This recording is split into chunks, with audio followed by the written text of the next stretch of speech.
Pleasure to see you guys again for another episode of the Blind Pig, courtesy of BGObsession.com. Happy to see these smiling faces after an eventful weekend.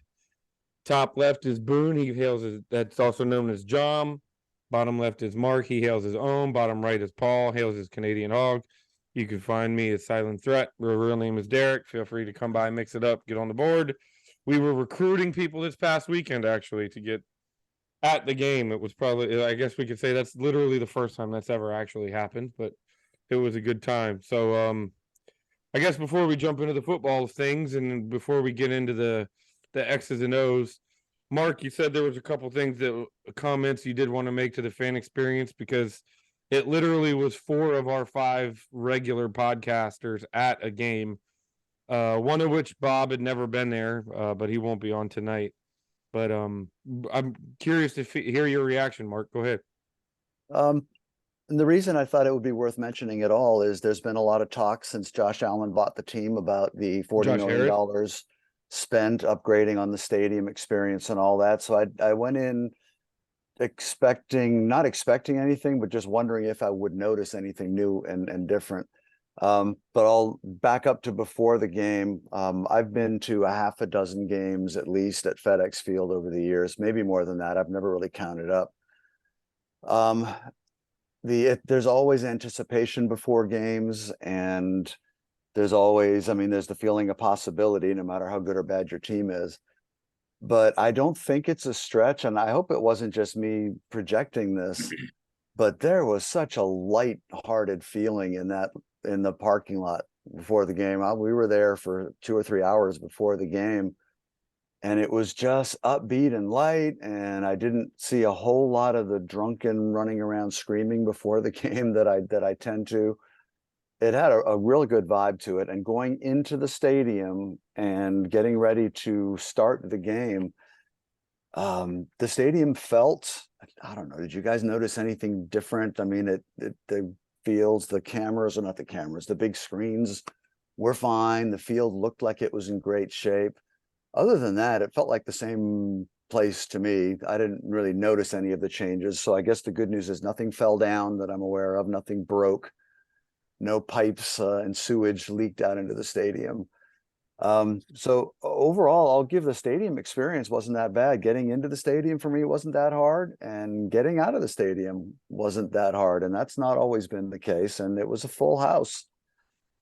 I thought that was the biggest difference is the ingress and egress was a lot less painful. And apparently Josh Harris had directly reached out to the state folks and made some, they made some changes in how they handled traffic. So that was definitely better. I actually filled out a survey. It was a pretty long survey the commander sent out to anybody that bought tickets, really in-depth survey. And the main things I mentioned is I think they just need more staff, because I don't know if you guys saw it, but they had blocked off one side of the stadium exit route. When we were leaving.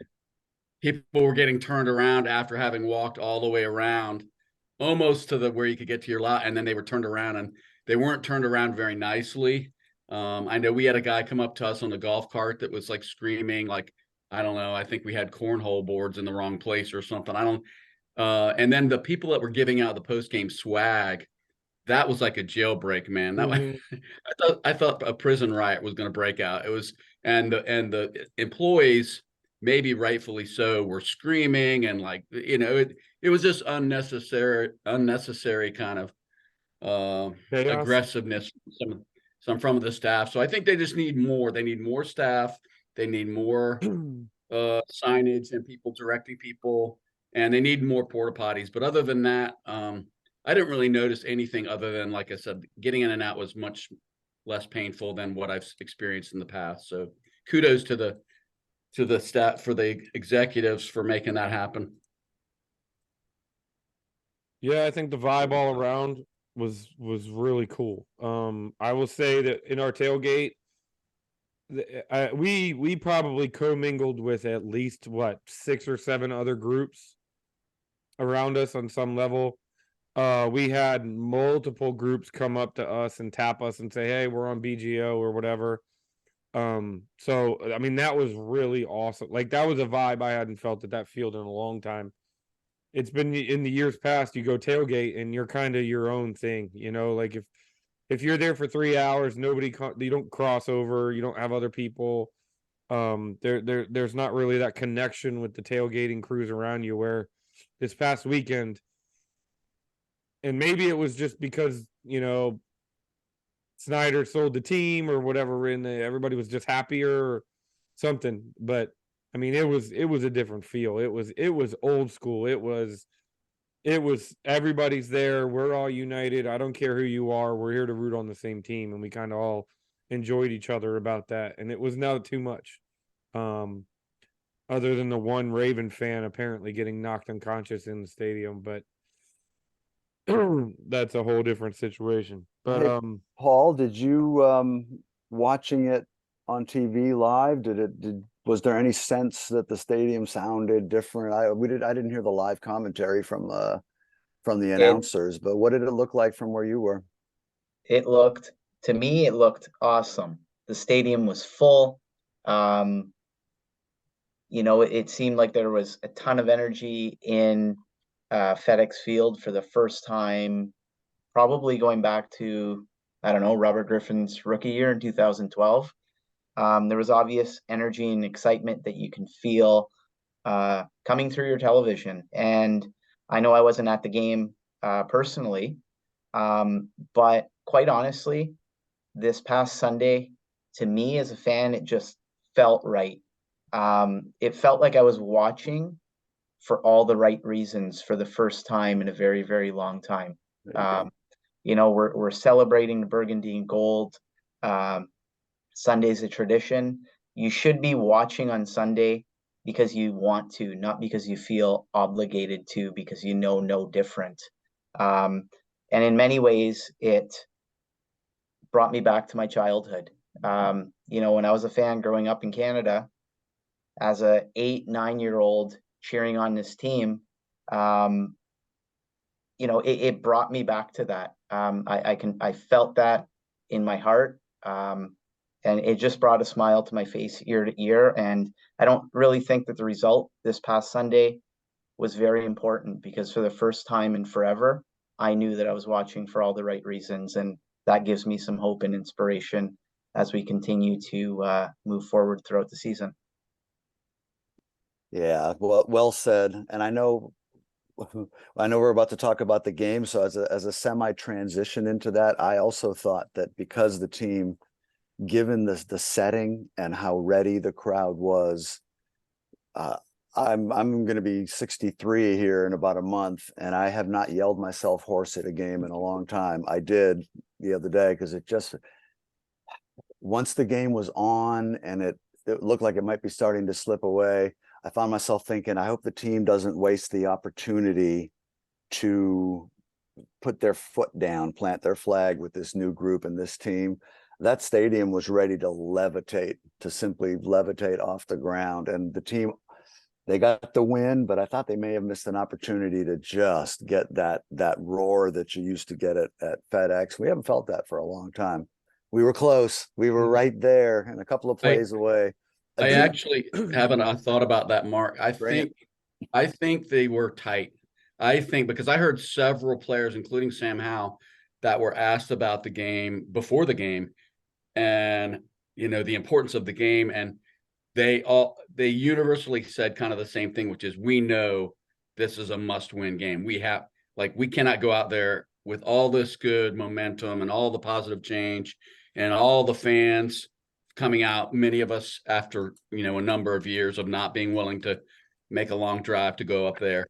They knew they had to win it, and I think they were a little bit tight. I really do. well, did you hear Ron Rivera's post-game presser? You just thought we lost the game. The way he was talking, he's like, "Yeah, we got to have a better effort out there for the fans, and we got to." And it was like, Jesus, okay, if you say so, bud. And usually he's so good live, you wonder what happened. Yeah.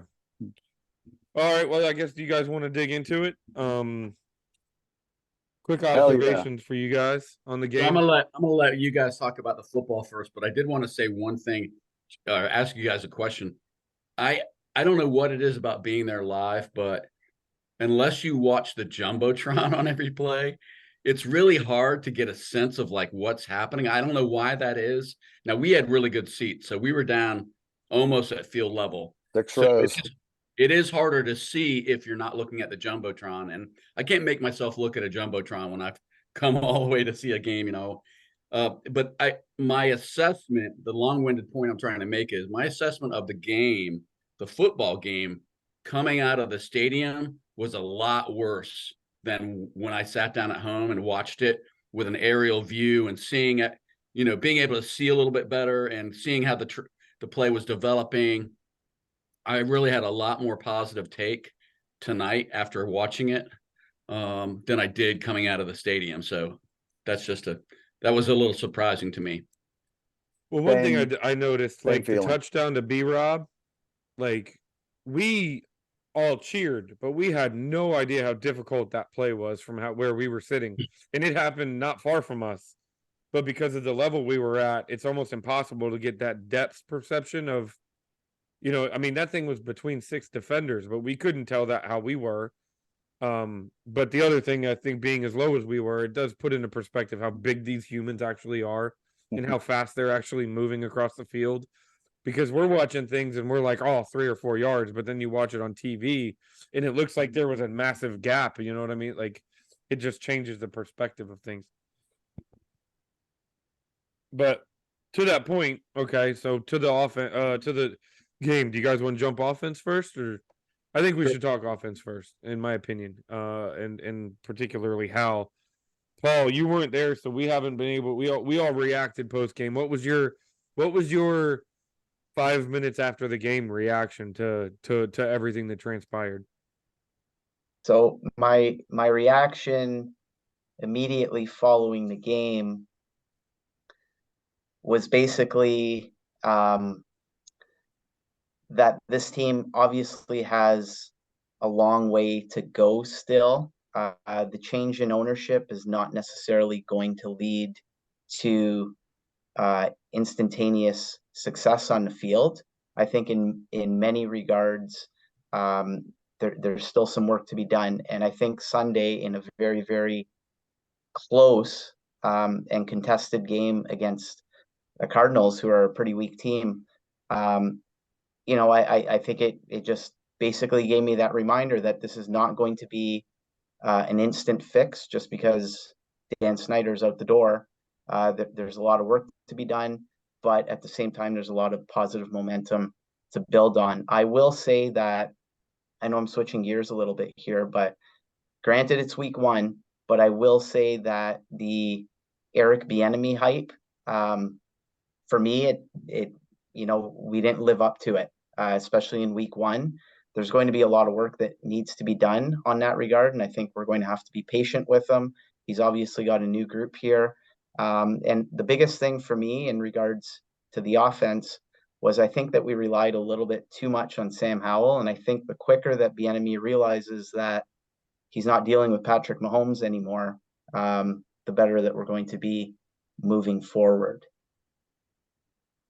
I think a couple of things related to Bieniemy. First of all, we forget the guy's never called an NFL game in his life, right? I mean, he's been in the NFL for a long time, but he has literally never been the guy making 60 every play minutes. call in an NFL game. And that I thought he did a good job. I didn't see a lot of like miscues or, you know, delay penalties because we couldn't get plays in as far as the mechanics of it.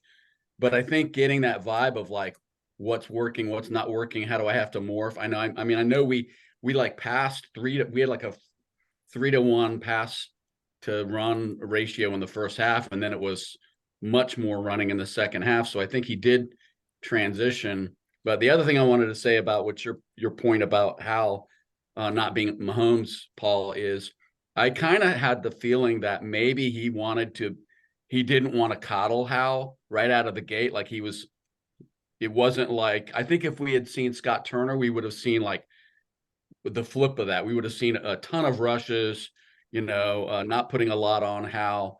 I think that, I mean, I don't know. I kind of got the feeling maybe that was purposeful. Like, I'm not going to coddle him. He's the starter. I expect him to, you know, to execute the offense the way I want it executed.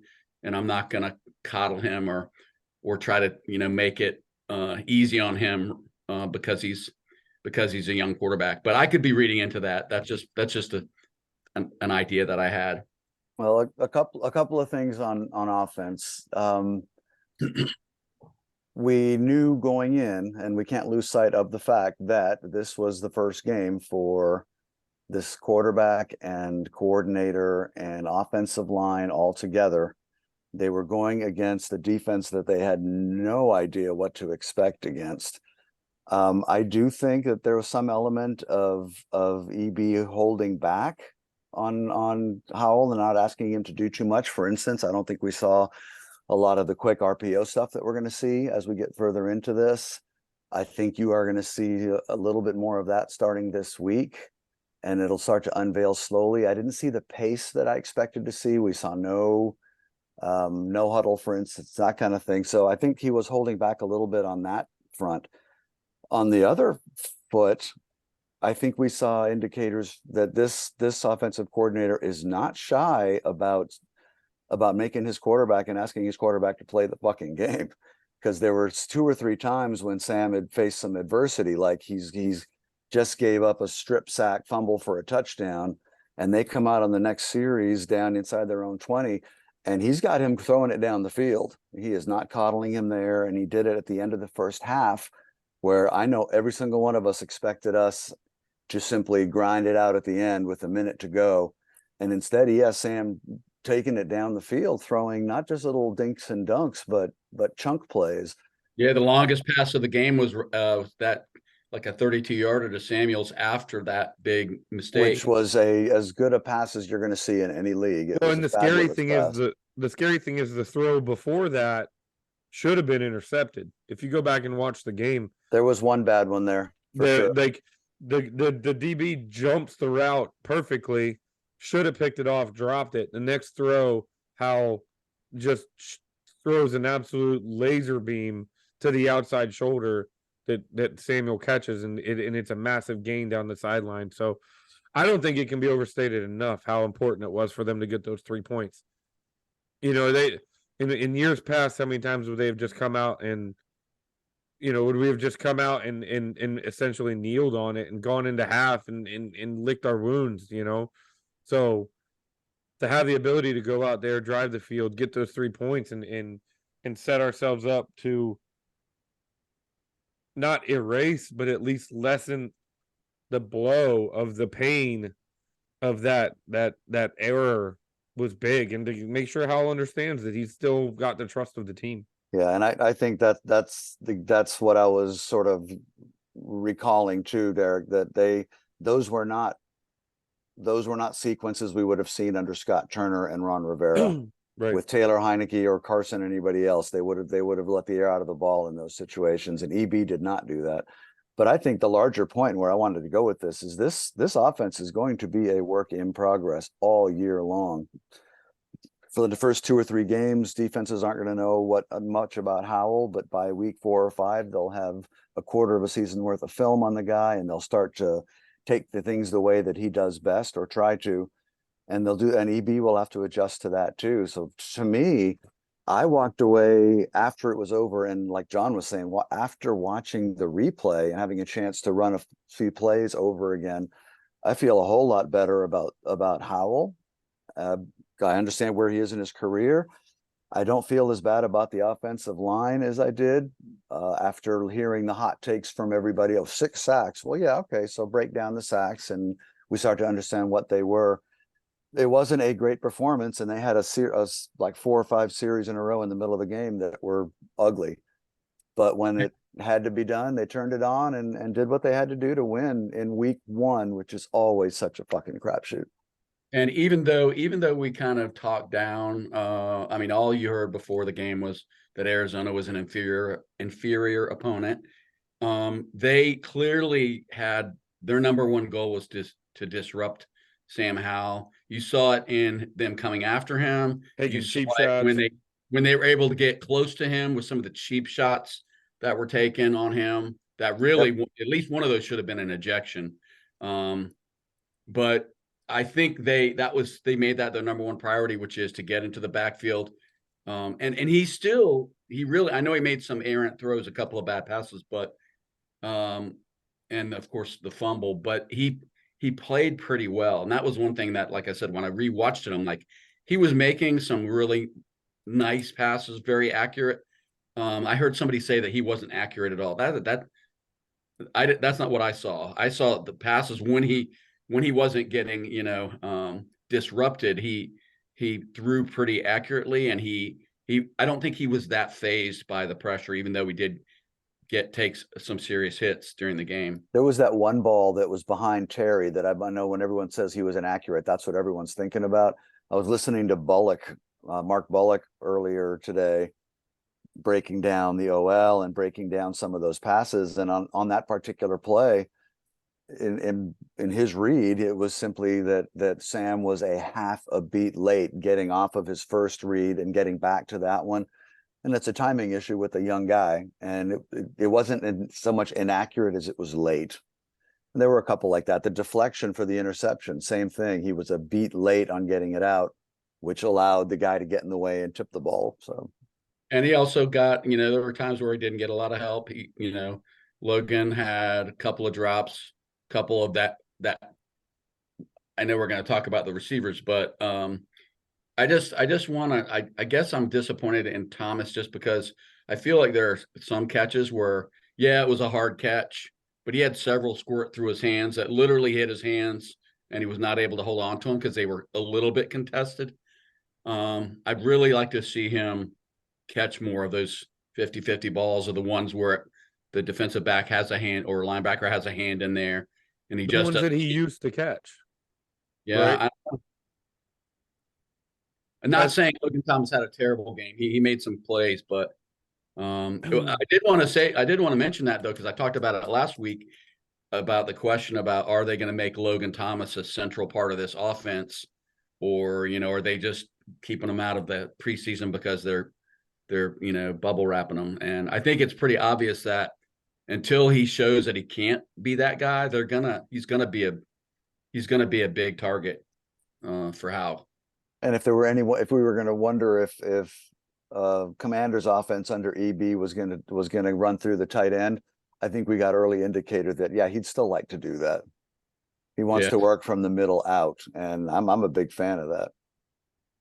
I like Curtis Samuels. I thought Curtis Samuels had some really nice plays, and that's a guy that we don't talk about much for good reason, because we have so many other great wide receivers to heap praise on. But that guy can still play, and I think he could be a big factor as well this year. Yeah, sneaky Logan Thomas led the team in targets. And his biggest play was unfortunately negated by just a terrible offensive pass interference call. On Bates? Yeah. That was total horseshit. Oh my God. I ran it like 5 times just to see. If anything, the defender reached out and pushed him. Brutal. Yeah, those are tough to accept. There was another one where it was, I think it was clearly a first down. The challenge, Antonio Gibson. Yeah, the challenge that we lost. Yep.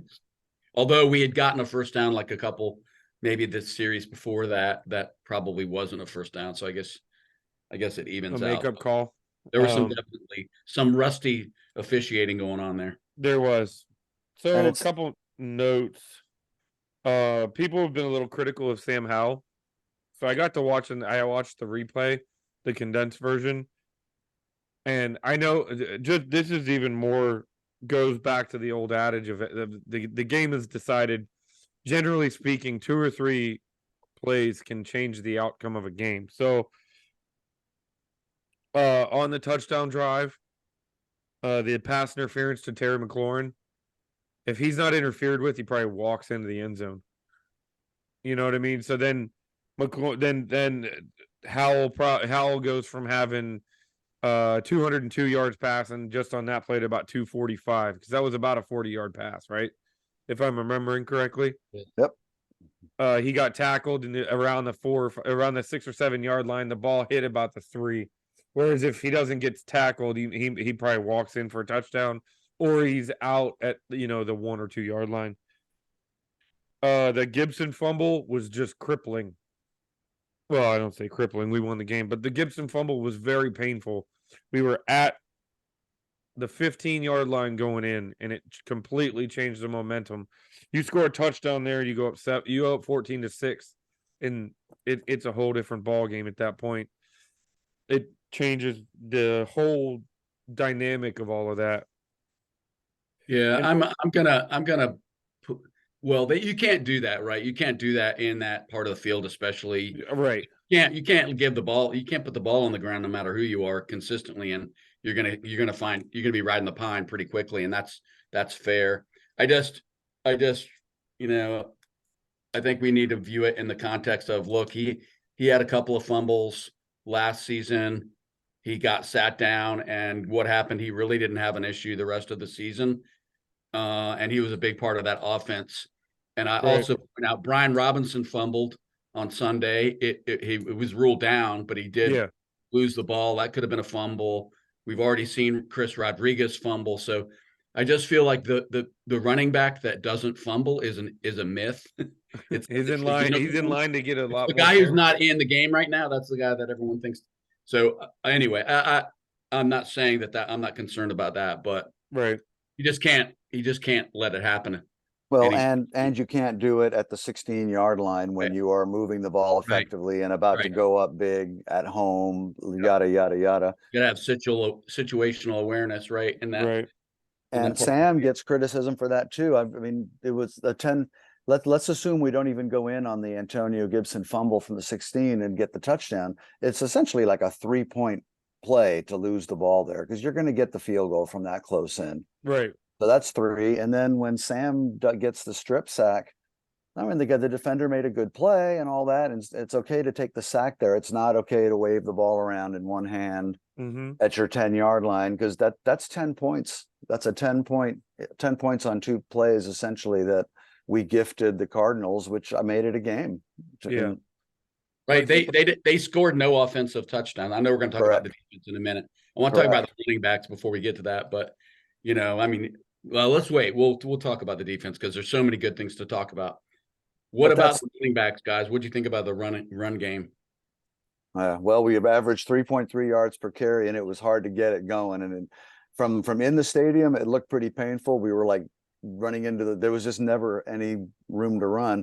And when I watched it on replay, well, yeah, there really wasn't a whole lot of room to run. When I watched the game, and there was nowhere to go. So that's something they're going to have to address, because I flat guarantee you, having scouted Denver a little bit, there are going to be a lot of bodies around the line of scrimmage, and we are not going to just start pounding the ball. We're going to have to figure out how to get some quality yards on first and second down on the ground, because it was pretty brutal on Sunday. Yeah, it really was. Well, we were just now that I think about it, there's not much to talk about there, is there? Well, we were just running around talking about some of the missed opportunities on offense and what we noticed. What was your 30,000-foot view of the offense and what was left on the field? Does it leave you a little more optimistic about what could have been, or are you looking at it like, problematic? So first off, I apologize if I potentially repeat anything that anybody else already said. My network disconnected and I was having a few issues there, but hopefully it remains stable moving forward. But anyways, I don't know. Offensively, when you think to our 2 scoring drives, the thing that I noticed most was that it was largely a result of a little bit improvisation on the part of Sam Howell, and a little bit of movement. There was a lot of creativity on his part to ensure that we scored on those 2 drives. In the absence of, his ability to move around a bit, I doubt we even score. He made 2 phenomenal plays, basically making something out of nothing. You guys probably already talked about it with the first touchdown to Robinson, and then Sam Howell's run for a TD himself. It was all him creating, and that is encouraging in one sense, because our offensive line to me looks really skeptical and shaky. But in another way, and in another regard, he certainly gives us a chance. And you see that happening all over the league. Like some of the best quarterbacks in the league, they're guys that are just able to make things happen on their own sometimes. And you need an element of that. You can't depend on it too heavily, but I was glad to see that Howell was able to at least provide that for us. And to me, that's an encouraging sign moving forward. Yeah, I don't think you can overstate the week one thing, and I think we may have mentioned that last week, that who knows, it's week one, but you saw that, right? We don't have to go into it in detail, but you saw it all over the league where, other than, you have some anomalies like the Dallas, Yeah, but annihilate. even them, that was all defense and special teams for the most part. Their offense did not look very good. You saw a lot of sketchy, shaky offenses out there on Right. Well, Sunday. yeah, I mean, Joe Burrow had 84 yards passing, and they got thumped by Cleveland. That week Lamar one, Jackson had 125.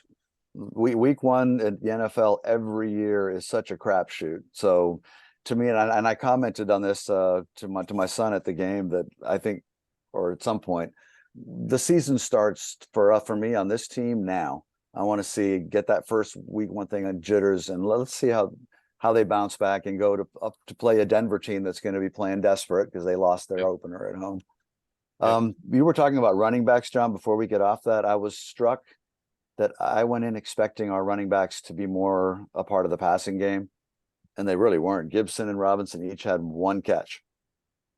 You referenced it though, and when I was talking about how I didn't feel like, I thought that Bieniemy was not coddling Hal with all the passes, like throwing them right into the fire. But I think you were exactly right, because what you were really referencing was play design and the complexity of the plays that were called. There wasn't a lot of motion. There wasn't a lot of trickeration.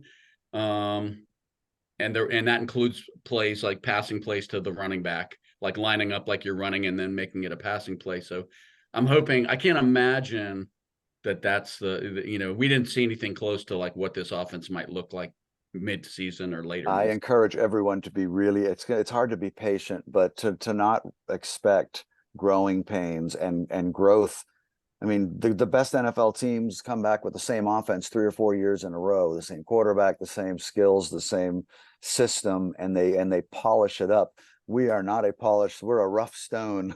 We're just starting to sand away at it. Like it. So let's talk about that defense, man, because that defense Was for real. dominated that game. I mean, And the scary thing is I think, John, you know what? I can't even remember who said it to me, but somebody said to me, was screaming about Del Rio and the soft zone stuff. And then you look up and they gave up essentially 6 points because the touchdown was on a fumble and the field goal. So I actually wrote the play down just to touch on it. After the interception. Well, crap, where did I write it down? After the interception,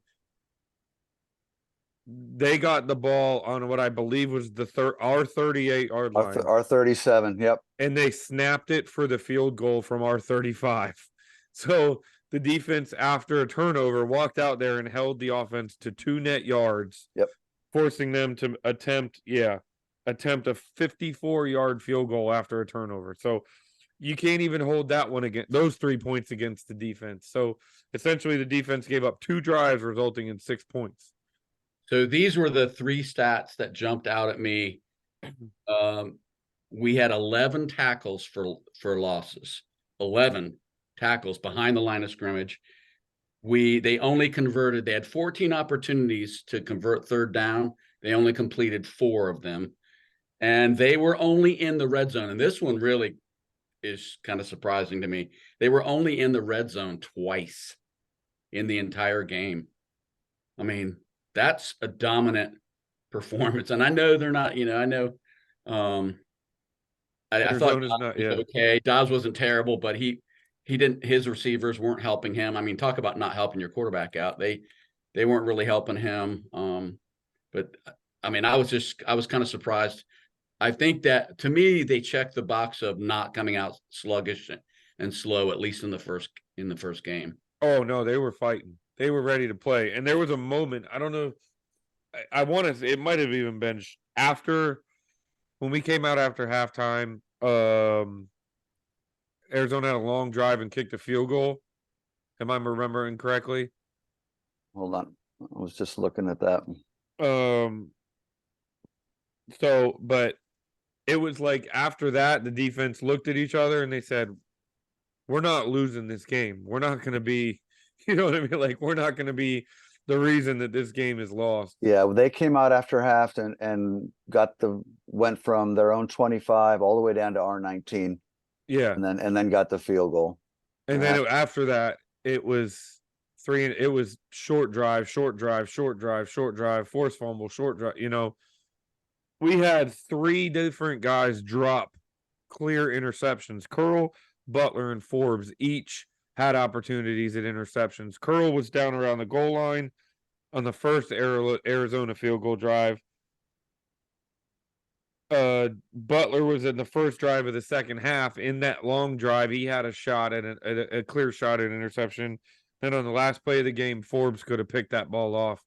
It just was perfect technique and position. That guy can close on somebody serious. I was impressed. Can I jump on that as a good segue? Absolutely. First, I jumped up and down for all preseason about how soft the defense was playing and how they had done nothing to allay my concerns about a slow start again. I went in expecting I hope that they show up and play like a decent defense. So this week, my hat is off to Jack Del Rio. I thought his plan was not overly. I expected him to sit back early and figure out what Dobbs was going to do. He really didn't. They came after it. They played aggressive. And hats off to JDR for this week. And I think this goes back to what we heard in the offseason when they were criticized so much for drafting cornerbacks in the first 2 picks. What Rivera explained then, and Mayhew, I think, was saying also, is that this was based on Jack Del Rio wanting to be able to be more aggressive and not always sit back and play zone, but to be able to man up, to be more aggressive and have a secondary that can tighten things up in the back so he can do that. I saw early indicators that he is in fact going to live up to that. And they came after it. The defensive line swarmed. Remember last week I was talking about I thought the key to the game was how Payne and Allen would do inside against the Cardinals defensive line. There was a video that I'll post in our thread tomorrow that somebody did showing the all 22s of all the defensive plays of our game.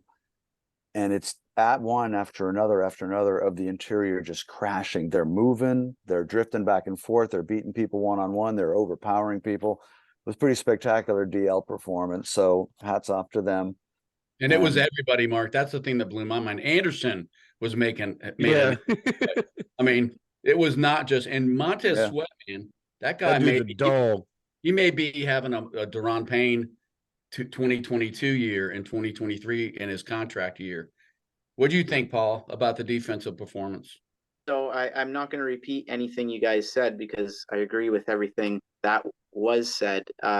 You obviously saw the level of individual talent that there is on this team, especially going up against a team like Arizona, which obviously is a bit weaker in stature, I would say, but in many instances, you definitely saw the raw individual talent of some of our players taking over.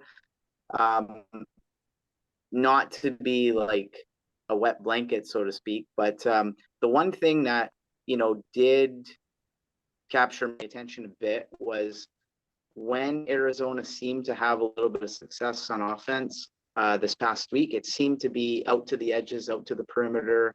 And I don't know what you attribute that to, but there were a few occasions where anything that they created seemed to routinely be coming from the outside. And I think that might need to be something that we hopefully address moving forward. But when in the few instances where they did have their way, they were moving the ball outside. So I don't know what that is attributed to. There may have been 1 or 2 breakdowns in coverage on the outside. There was a wheel route up the right sideline that was just uncovered. That was a breakdown. And there was another one toward us. Hollywood Brown took a reverse down the sideline and broke it open a little bit too. They caught us over pursuing. So Play of the game, by here's the the way. drive chart. Just real quick, here's the drive chart in the second half. Yep. The first possession was 11 plays, 56 yards. The second possession, 4 plays, 14 yards, punt. The third possession was 3 plays, negative 11 yards, fumble. The fourth drive, first drive of the fourth quarter, 3 plays, negative 2 yards, punt. The fifth drive was 7 plays, 17 yards. How do you have 7 plays and only get 17 yards? And it ends in a fumble. And it ends in a fumble. And then the last drive was 6 plays, 12 yards with a turnover on downs that iced it. And the final play was a 4th and 10. So that 6 plays, 12 yards was almost a little false too. So And how many times in the past have we had games where we've had 2, 3, 4 turnovers in the game and our defense isn't able to pick up the slack? They covered our behinds on a few instances this past weekend, so that's certainly a positive moving forward. yeah, and how many times have we had that situation where the offense gets us back in the game, and then the defense comes up weak, and gives up a drive for a touchdown that just deflates the team or something.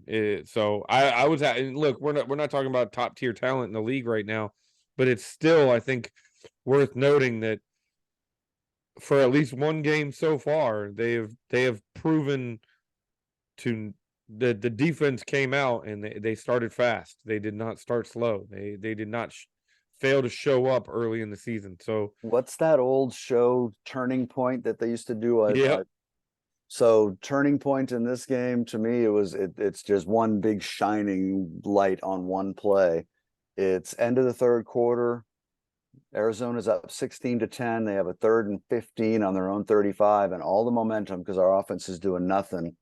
And Montez Sweat comes in and sacks the quarterback and strips the ball. Forced fumble, yeah. And gives us a first down at the 29-yard line, which we proceed to take in for a touchdown to take the lead and never look back after that. That was the play of the game. And if this ends up being I like to overhype things. If this ends up being a season where it comes down to one game at the end of the season, that play arguably sends us on our way and gets us that early W that we might not have gotten otherwise. So before we move on, I want to touch on one play real quick. I don't know if you guys noticed it. Sorry, John. Is it a long snapper play? No, it's not a long snapper. It might have been if Tress Way isn't a magician with his holds. So, and he holds it like this in the third quarter. Yeah, he was perfect. 4-6 in the third quarter. They ended up having a false start. Arizona did. But what jumped out at me watching the replays, I don't know if you guys noticed this, but there were 5 down linemen. And Jamin Davis was standing up between Payne, who was the interior defensive tackle, and Sweat, who was playing defensive end. But Sweat was like 3 or 4 feet outside of the tight end, or the tackle, the offensive tackle across from him. So there were 6 men on the line of scrimmage. It was the most it was the first time I've looked at one of our lineups and said, damn, Jack Del Rio's getting a little exotic. You know what I mean? And even if we hadn't have brought the pressure or blitzed, I just wanted to point out, like, I was excited to see that, just giving the offensive line and Dobbs, an inexperienced quarterback, a different look. Maybe something to be, create some havoc that they weren't expecting. So I'm critical of Del Rio. I'll give him credit when credit is due. Also. Yeah, I'm right with you. He gets a big old game ball from me for week 1. So we got the Broncos coming up. It's at altitude. Yep. Real quick, Wednesday injury report. We posted it on the board. I can run down it real fast. Greg, for them, tight end Greg Dulcich. Injury is a hamstring, did not practice. Chances are he's out for weeks. Caden Stearns, who's their starting safety, messed his knee up. He's out for the season. And then Frank Clark, Jerry Jeudy, DJ Jones, and Riley Moss were limited participants today. I think the only one of note there is probably going to be Jeudy. Jerry Jeudy, probably their leading receiver. Cortland Sutton fills in. Marvin Mims is a rookie. So I think without Jeudy, their offense is restricted quite a bit. For us, Quan Martin had a concussion. He's in the protocol, did not practice. If he doesn't practice Wednesday and he's in the protocol, I think that's a pretty good train.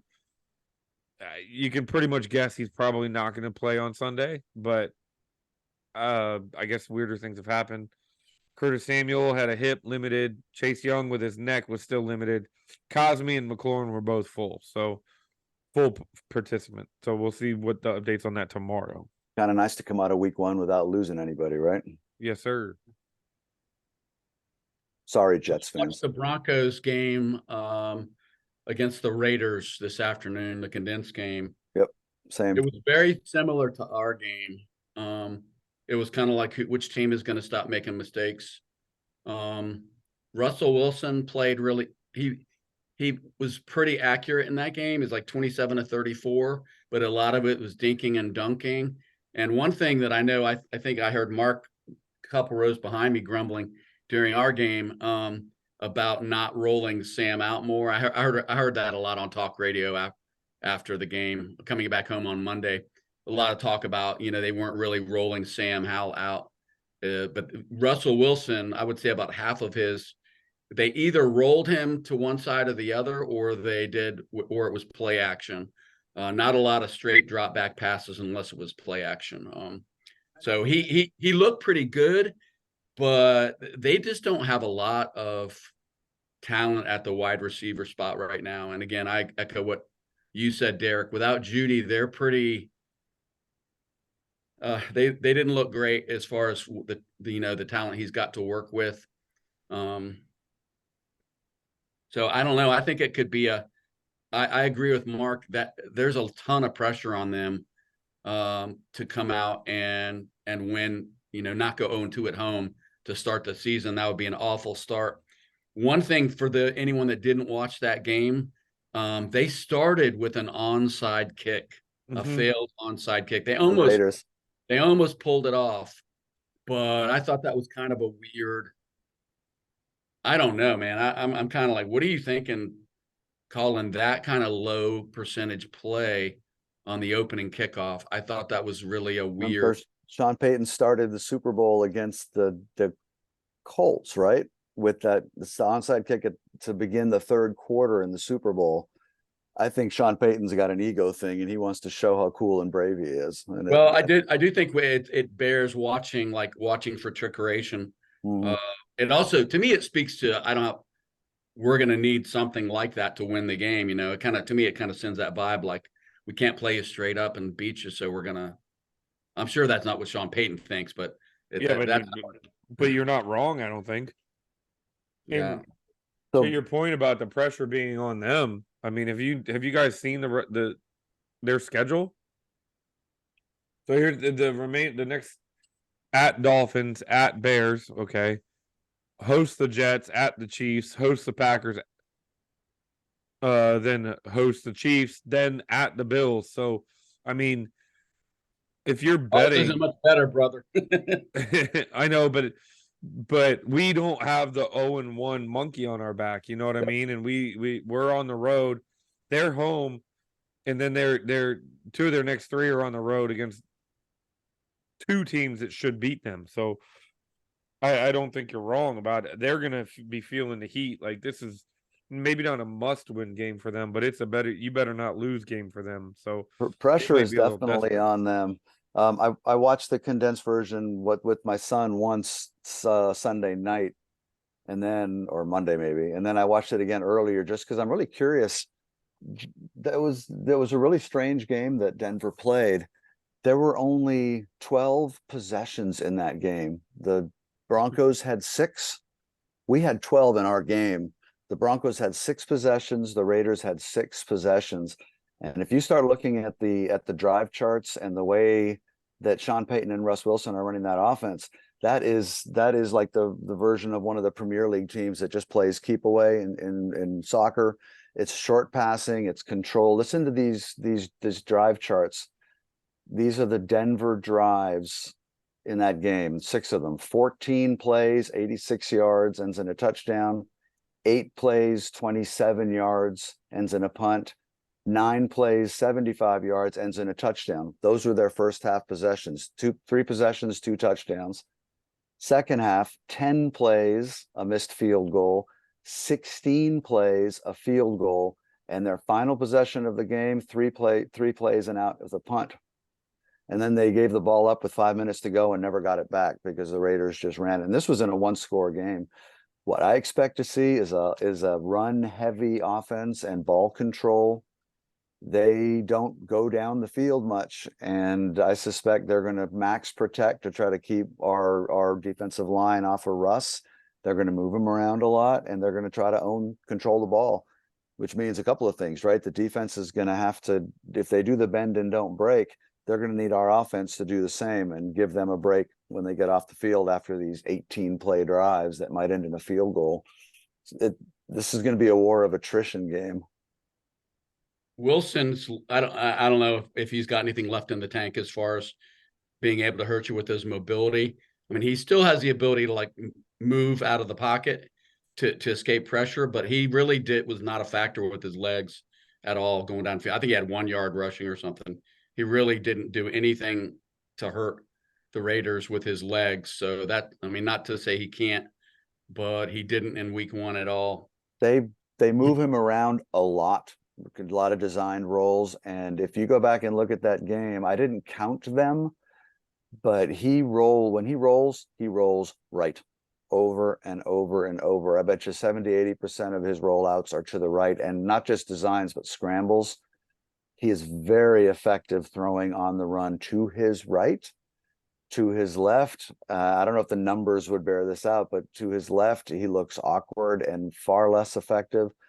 I'm hoping Jack sees the same thing, and we've got Montez Sweat. His job is to contain and keep Russ from rolling right, keep him in the pocket and make him beat you that way.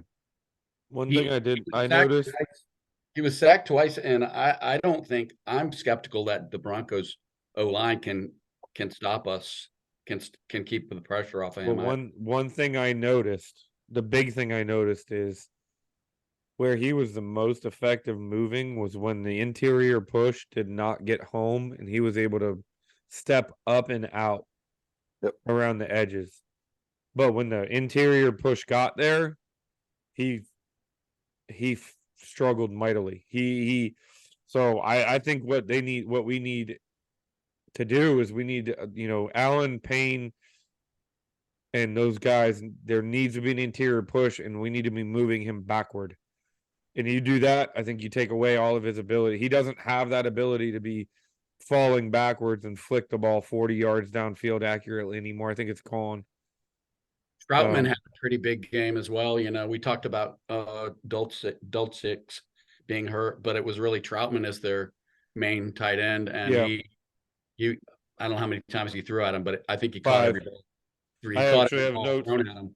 He led the team with 5 catches on 5 targets. You know who led the team in receiving yards? Want to take a wild guess?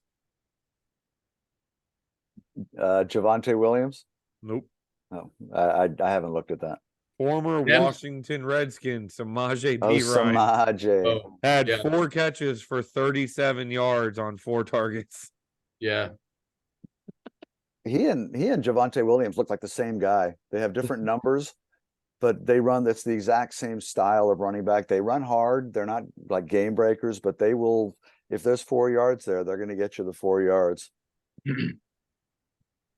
So the other thing I noticed was their kicker, Lutz. Is it Lutz who's their kicker? Yes. Former Saint, right? He missed an extra point and a 30-yard field goal. So that's something to keep an eye on. I went to a Broncos message board today just to see what the vibe was, and they don't sound very optimistic. And that was one of the reasons they talked about was that it might come down to a kick, right? This could easily be a field goal game at the end. There's another familiar face in Denver. Anyone know who it is? A former Redskin? Fabian Moreau, I think, is one of their DBs. That might not be who you're talking about. And their special teams coordinator, right? Kotwicka or whatever his name is. Kotwicka and Greg Minuski. Oh, really? I didn't know that. Yeah, and Moreau is there, and Samaje. So there's 3 at least. Yeah. I heard a Denver guy today, being interviewed, asked about this game, he noted that the backup tight end, Dulcich, who's probably out, he was saying that Dulcich is their best tight end option, not Trotman, who's apparently the starter. He was thinking that losing Dulcich is a big deal for them. Okay. Which I'm really okay with. So what I'm hearing from a lot of what you're saying, and Mark, you in particular, when you mentioned that Denver's not really a team that's going to hurt you with big explosive plays or, inching their way down the field type thing. I think it's really important, with all that being said and all that being considered, I think it's really important that we get on these guys really, really early. And we talked about it, or you guys talked about it earlier in the podcast, how the enemy wasn't really afraid of hiding or protecting Sam Howell. He literally gave him the reins and said, go get it type thing. And I really think there's an opportunity this weekend for this team to exploit that secondary in Denver. Now they got a pretty solid corner in Patrick Surtain. He held, I think, Devontae Adams last week, I think, only had like 2 catches for 11 yards, and he was primarily guarded and covered by Surtain. But Hey, when I Paul, not to talk interrupt you, maybe only when Surtain was on him, but he went 6 for 66.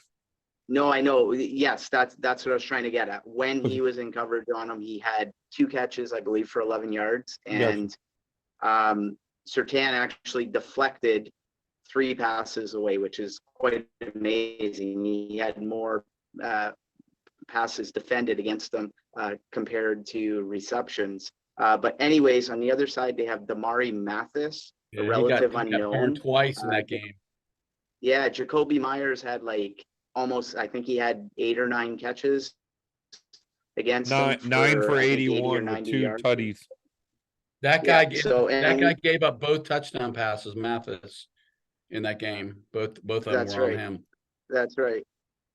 And then it's also meant that Caden Stearns is out. They got, I wrote it down earlier, they got De'Laren Turner-Yell and J.L. Skinner as his potential replacement. So, I mean, there's a huge opportunity if Eric Bieniemy wants Sam Howell to go win this game for him. There's a huge opportunity with the talent that we have at the skill positions to exploit that secondary this weekend and get on these guys really, really early. Because I think if you get up, or at least the sense I get is, if you can get, a 9-10 point lead on Denver, it's going to be pretty difficult for them to play from behind. The last thing we want this weekend is for Denver to be able to stay in the game, continue to play the way they want to play, and let them dictate with their style. So I think we have to get them out of their comfort zone and force them to do things on offense that they're not necessarily comfortable doing. Yeah, absolutely. Their defensive line is, it doesn't scare you just reading off the names. I mean, Randy Gregory is there. He's a veteran now, though. Looking at their defensive at the front 4, I mean, we've got Zach Allen, DJ Jones, Jonathan Harris. Stop me when you've heard of a Pro Bowler here. And more importantly to me, again, offensively, their offensive line, Mr. Montez Sweat's going to be going against Mike McGlinchey this week. Mike McGlinchey's an 8-year veteran. He's a big, tall guy, but he's a guy. I don't know these names, and I'm not as much of a roster guy. I know Ben Powers is a decent left guard. Justin Simmons is a legitimate safety.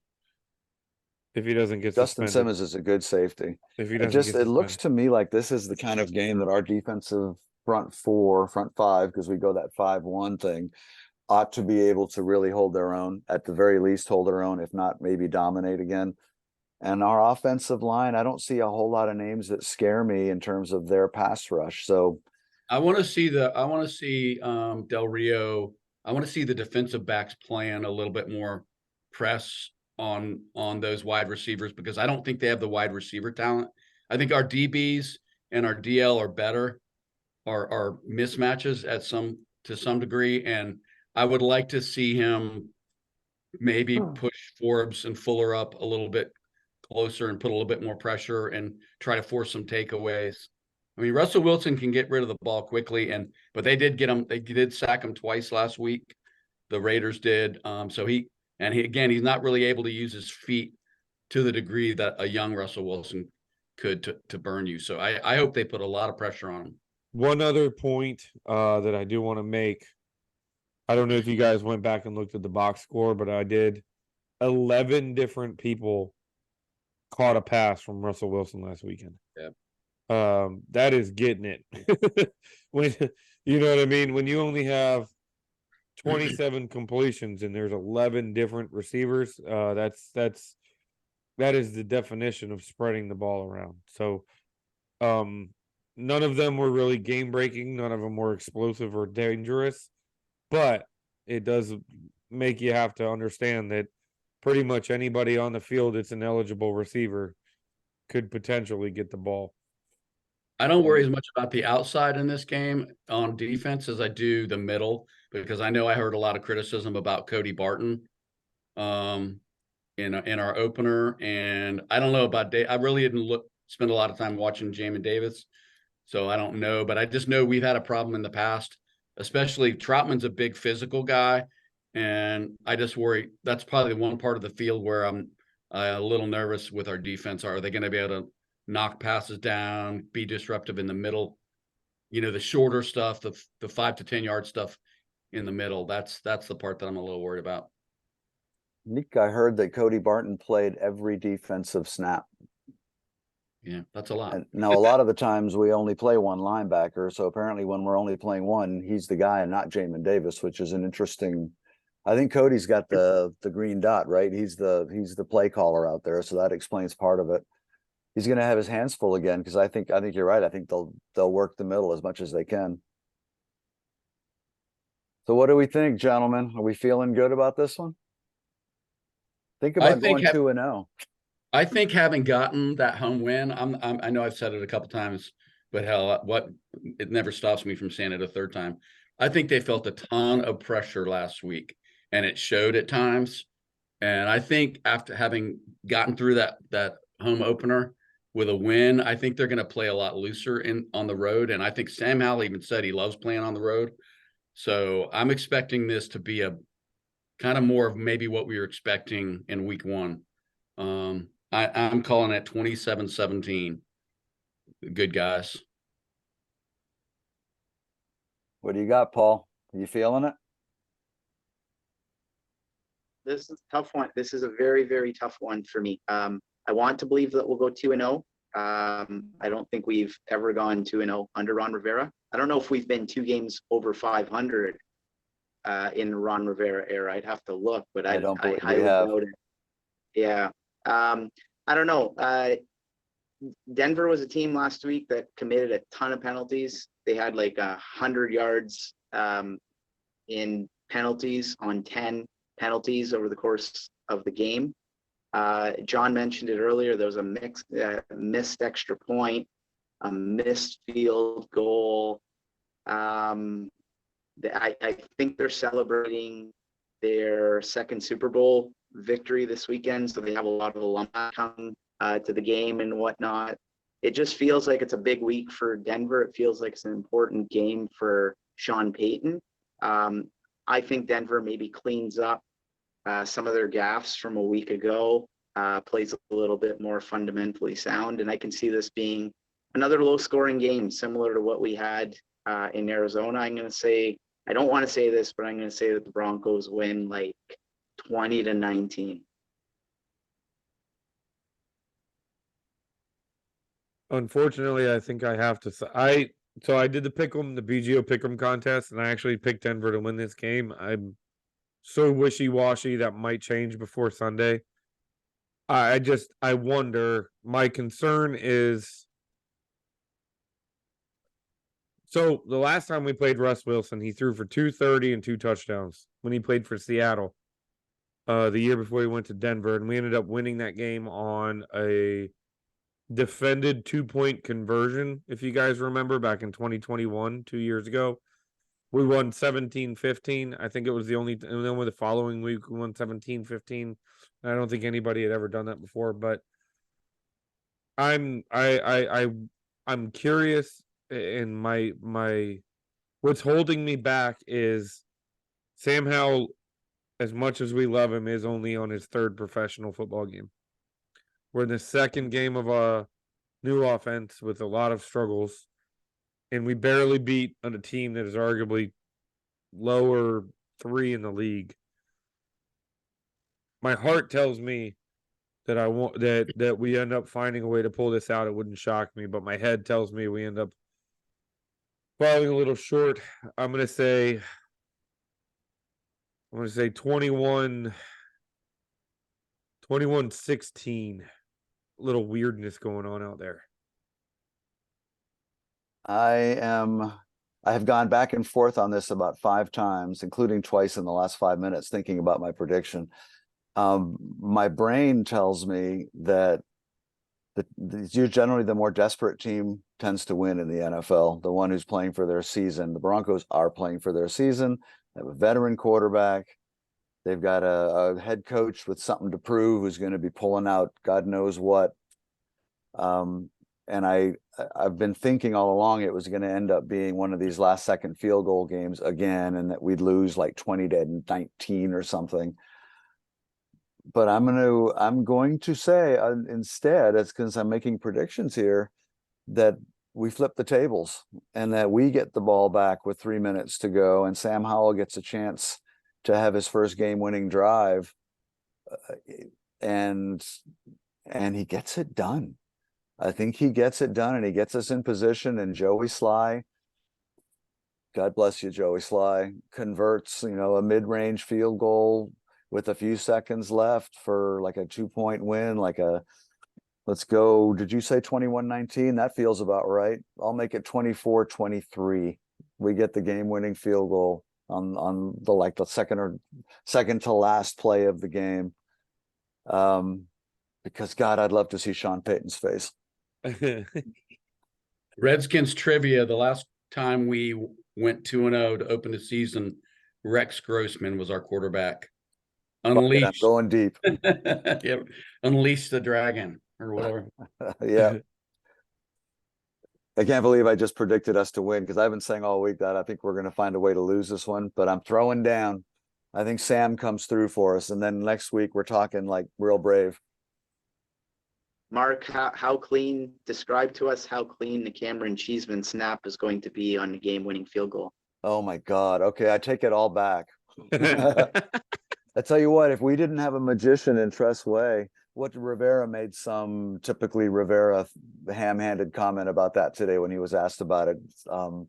We're just going to keep doing it until, unfortunately, if something comes wrong again, then we'll figure it out, or some brilliant comment like that. I think that was a pretty clear, not a very non-clear, but clear message that if it happens again anytime, we're gonna have a problem. Soon, yeah, he's not going to be on the roster. I'd like him to say that to Cheeseman. I mean, I'm a big fan of a coach to the press saying something like, "We're addressing it. We're aware of it, right? Yeah, we'll take care of it one way or the other." But we'll see. So before we let everybody go, we can't not mention Aaron Rodgers going down. And I know it makes John crazy when we bring up things out of left field at the end of podcasts. I'm going to do it tonight. I feel bad for Jets fans, but God, it's really hard to feel bad for Aaron Rodgers. But you heard what he said today, right? Oh, he will rise again. And I shall rise yet again. Oh my God. It just makes you want to just take a shower. Yeah, I'm not a big Rodgers fan. I do have a really good friend who's a Jets fan who I'm gonna try to get him on the podcast when we play them. But anyway, I did send him a condolences message, because the Jets are kind of like we've been, right, for a long time. Only I don't know what their escape plan is. we managed to plot our escape and get rid of Dan Snyder, but I don't know how they how they shed, you know, the nightmare of being a Giants, or excuse me, a Jets fan is. It's been 50 years since they were in a Super Bowl. Not a lot of football excitement in the Big Apple this past Oh week. my Lord, yeah. Yeah. All right, man. On to week 2, ladies and gentlemen. Yep, we're here. All right, Make it. fellas. Been a pleasure. We'll get back together. Look forward to doing it again. Night, guys.